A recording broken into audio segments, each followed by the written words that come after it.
హరీష్ రావు మరొక్క డ్రామాకు తెరలేపబోతుండా. సో మరొక వీధి నాటకం ఆడబోతున్నా అంటే ఖచ్చితంగా అవునని చెప్పాలి. మరి ఆ వీధి నాటకం ఏందో చెప్పే ముందు ఒక వార్త చెప్తా.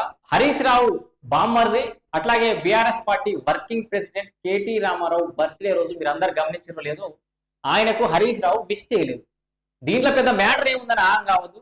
మరి అదే కేటీ రామారావు హరీష్ రావు ఇంటికి వెళ్ళి మరి బర్త్డే విషెస్ చెప్పిండు. ఆయన తిరుపతి పోతే వచ్చేదాకా మరి విషెస్ చెప్పొచ్చిండు. మరి అట్లాంటిది ఇదే Harish Rao working president KT రామారావుకు birthday విషయం చెప్పేంత ఫ్రీగా లేడా, అంతా కూడా ఖాళీగా లేడా? పోనీ కేటీఆర్ ఏదో అమెరికాలో ఉన్నాడంటే అది వేరే విషయం. ఆయనకి ఇదే ఫామ్ హౌస్కి వచ్చి చెట్లు కూడా నాటిండు. హరీష్ రావు గీనే కాలుగాలిన పిల్లి లెక్క ఇటు హైదరాబాద్కి సిద్దిపేట తిరుగుతుంటాడు కదా, ఆందివేల్నే కేసీఆర్ గారు ఫామ్ హౌస్ ఆడికి పోయి బర్త్డే విషయం చెప్పొచ్చు.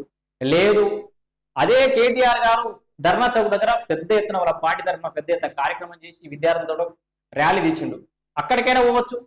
లేదా సిద్దిపేటలో అయినా కూడా కార్యక్రమం చేయొచ్చు. ఆయనకు విద్యార్థుల పట్ల చిత్తశుద్ధి లేదు, అది వేరే విషయం.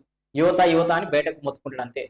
సో మరి ఇట్లా కేటీఆర్ ఏమో పని కట్టుకొని పోయి వాళ్ళ బాబాకు విషయం చెప్తే హరీష్ రావు ఎందుకు కేటీఆర్ చెప్తలేడంటే మెల్లగా ఏదో రకంగా దూరం కావాలి, ఏదో ఒక కిల్లి కజ్జాలు పెట్టుకున్నాడు కదా, ఏదో నుల్లి పెట్టుకొని బయటకు రావాలి. ఇక్కడ మీకు ఒక చిన్న ఎగ్జాంపుల్ చెప్తా, షార్ట్ అండ్ స్వీట్ గా. ఇద్దరు అత్త కోడళ్ళు ఉంటే కోడలకు 4 రోజులు కాగానే ఏమనిపిస్తున్నట్టు అన్ని నేర్చుకున్నాక అత్త దగ్గర అన్ని విషయాలు తెలుసుకున్న తర్వాత సొంత కుంపటి పెట్టుకోద్దామనే ఆలోచన వస్తుంది. అప్పుడు ఆ కోడలు ఏం చేస్తుంది, డైరెక్ట్ గా బయటకు వస్తేనేమో సమాజం ఏమంటది, అరే ఇన్ని రోజులు అత్త అడుగుజాడలు నడిచింది, అత్త నేర్పించింది అన్ని నేర్చుకుంది, ఇప్పుడు అంత శాతగాని వయసులో అత్త విడిచిపెట్టి పోయి ఇది బయట వేరే కుంపటి పెడుతున్నాడు చూసినారు అని చెప్పేసి సమాజం అంటది. కాబట్టి ఆ కూడలు ఏం చేస్తుంది, బయట బజార్కి ఎక్కి బట్టలు చింపుకొని ఎంటికెళ్ళి ఈర పోసుకొని లవోదివం అని మొత్తుకుంటా నా అత్తనాన్ని ఓడుతుంది, నా అత్తనాన్ని బతకనిత్తలేదు ఉండనిత్తలేదు అని ఓ ఏషం కట్టుకొని అత్తనే కోడలు బయటకు నూకేసినట్టుగా సీన్ క్రియేట్ చేసి బయటకు పోతుంది కోడలు. ఇదే same formula Harish Rao BRS కు అప్లై చేయబోతున్నాడు. ఖచ్చితంగా ఆయన ఏ పార్టీకి పోతాడనే విషయం తర్వాత విషయం, కానీ అది తర్వాత మాట్లాడుకుందాం. ఇప్పుడైతే బీఆర్ఎస్ పార్టీ నుంచి బయటకు రావాలంటే ఏదో ఒక లొల్లి పెట్టుకుందామని అయితే హరీష్ రావు వెయిట్ చేస్తున్నారు. లొల్లి పెట్టుకుందాం కాదు, వాళ్ళు మెడల్ పట్టినా నూకేసిర్రు అని బయటకు వచ్చి డ్రామా చేయాలి, ఏడవాలి, లవోదీపం అనాలి. అట్లాంటి సిచ్యువేషన్ ఏమైనా దొరుకుతలేదు.